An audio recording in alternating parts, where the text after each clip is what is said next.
Okay, sorry about that. We got cut off again. Not enough storage. Hopefully there's plenty now for all the pods that I do. Right, back to the timer. Let's do another 8 minutes for you.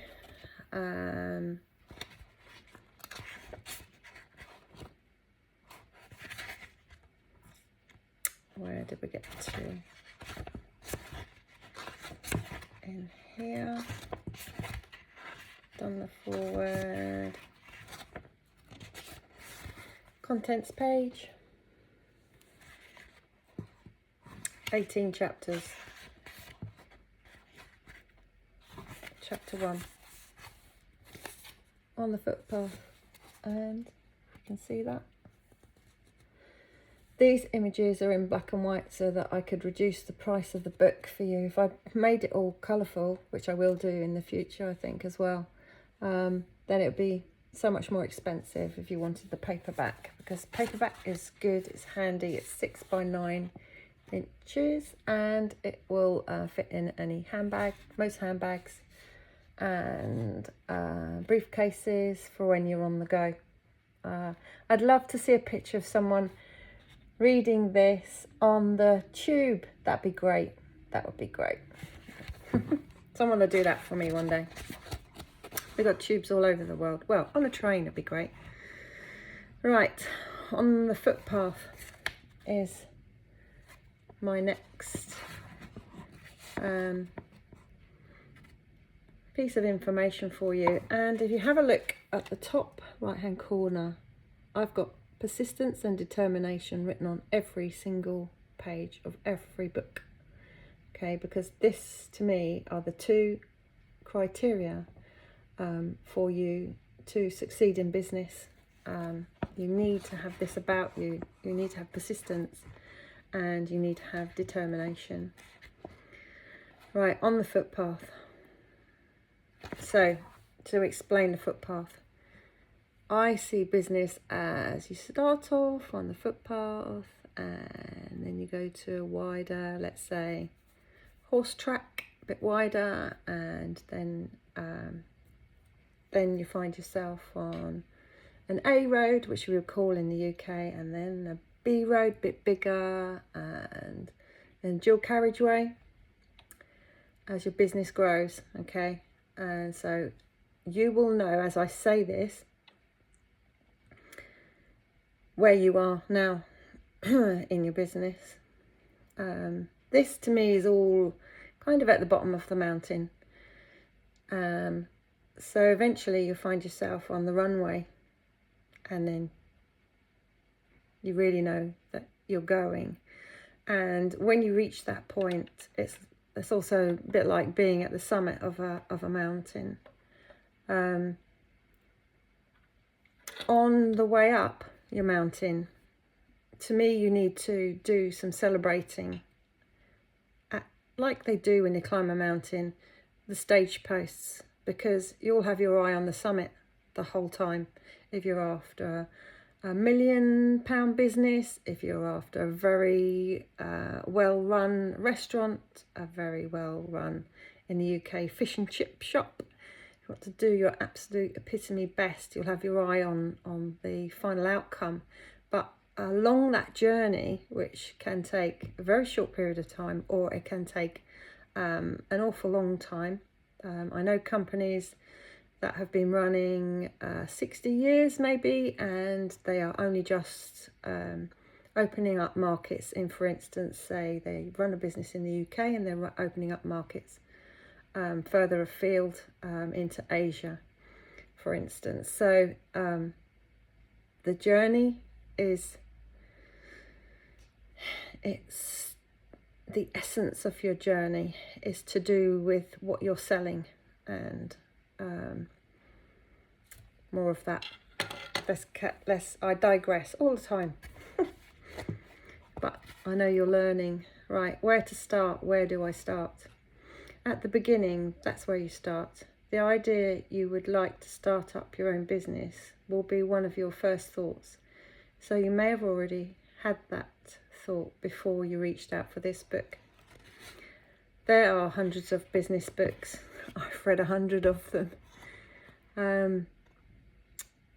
but I never found one that would progress me and take my hand and take me through the first stages and take me through knowing how to do it and giving me the confidence and then bringing me through to launch or let's say taking over a family business and progressing it from family members or wherever you're at, whatever your circumstances. Okay. All right, glasses back on. As you start on the business footpath, head for the business country lane. Get on the business B road, then onto the A road. Next, head for the business freeway or motorway. And lastly, the business runway. I've said this already, so you know this. This process can take a few weeks for some businesses. For others, it can take much longer, 20, 30 or even 50 years for some business owners to get where they envisioned. You could be at any point along this journey when you are reading this or now listening to this, and not only in the startup phase. So many amazing companies that are familiar international, so many amazing companies that are familiar international brands started with very humble beginnings. For instance, in the UK, there was, or there is, a company that sells herbal type products, and it seemed to have started on a market stall in St Albans in 1870. It's called, well, I'll leave the name out, and it was started by two guys, and they bought a grocery store and they were selling groceries and clothing, and in the 1920s they sold the business to someone else, and they kept the name. After many more changes of hands, it reportedly sold in 2017 for 1.77 billion. This is what can happen, but everything has to start somewhere. And I always say, when you're starting your business, it's very easy to get distracted by other people, like, oh, this guy's got a great car, he's doing a great job for his business, this person is doing really well with their business. You need to put your own, just imagine the horses with their blinkers on and not get distracted. That's why the horses have blinkers when they run races, so they don't get distracted by what's going on around them, especially at the start. So concentrate on your own business and don't get distracted by the noise around you, and don't get drawn in on that word jealousy of other people, because you don't know where you are in your business. You don't know how it's going to progress. You could outstrip everybody, and I hope you do. This is why I'm here. If you all outstrip me and you make millions, or you make your achievements that you want to, this is what I'm here for. I'm not here to compete with you, and you mustn't compete with those other people that are other noise. You need to compete with yourself, and you need to try and avoid that word procrastination. You need to make yourself do things, make yourself get on with it, but don't overdo it. Okay, don't overdo it.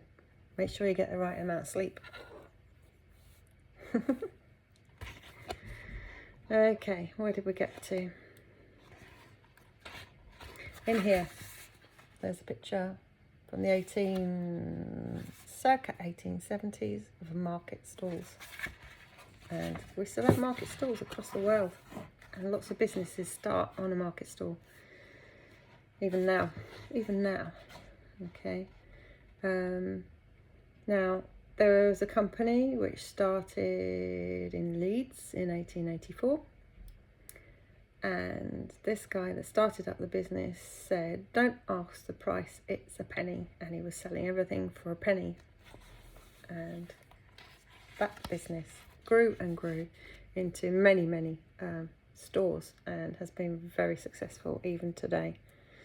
Then I'm giving examples in here in the book. So another company was run by a guy who he tried, apparently. I don't know if these things are true that you find and read, but apparently he tried 1,000 different ways of trying to get somebody to invest in his business or help him with his business. In the end, he gave up on the 1,000th one, and then he went to sell his product door to door in his village, which I know to be something which for a lot of businesses, but not all, is a good thing to do, because if you start small where you are and you can persuade people in your own area or your own village to buy what you want to sell to them, in fact you want to sell to them but they want to buy it, is more important. Okay, so you're fulfilling a need of theirs which they have a wish for. They might not have known about this wish, but once you put it under their noses, they think, actually, I'd like to have that. I would have that. And then they'll buy from you. And it's quite a nice little test for your business idea, or how to progress your successful business that you have already, is to make sure that your local, the people local to you who will buy from you are aware of your offering, your service or your products that you're selling. Okay, back to the book, and we are now on page 3 and the time is out, so let's take a break. This was pod 4